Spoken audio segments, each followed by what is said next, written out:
Здравейте! Това е Дидо. Избрахме го на случайен принцип, можеше да е Емо, Христо, Ани или всеки, който иска по-евтино и ефикасно отопление в дома си.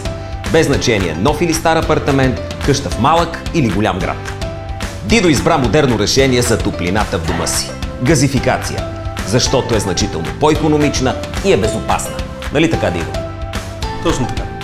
В началото Дидо не беше убеден дали природният газ е достатъчно безопасен за дома му, но после изгледа едно видео и се убеди.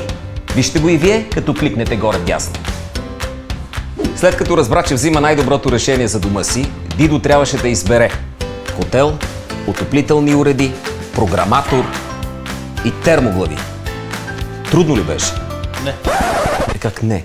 Ти да не си инженер. Аз не съм, но Жоро е. Жоро! Здравейте! Аз съм Жоро, инженер. Един от мобилните консултанти на Овергаз. Мога напълно безплатно да дойда да направя оглед във вашия дом и да ви помогна в избора на котли и отоплителни тела. Ако искате да разберете повече, кликнете горе вдясно.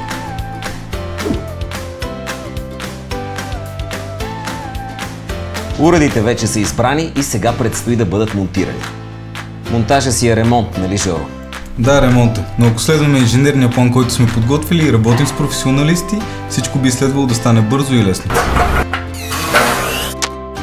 А след това почва да пести средства. Или иначе казано, изобилие от топла вода, комфортна температура и в най-студените дни от годината и сметка, която няма да ви шокира на всяко първо число от месеца. Ако искате да научите всичко за газифицирането и защо е един от най-ефикасните и екологично чисти методи за отопление, моля натиснете горе вдясно. А ето и най-забавната част. Можете да контролирате температурата в дома си от колата, офиса и всяка точка на света. Ако кликнете в горния десен ъгъл, ще разберете всички екстри, свързани с работата на умните уреди за отопление. Деца, намалете малко! Стана сауна!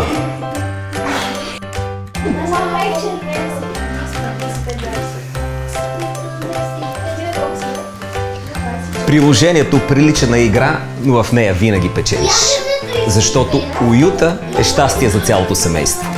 Предлагам ти да провериш дали природния газ достига и до твоята улица, като кликнеш горе вдясно.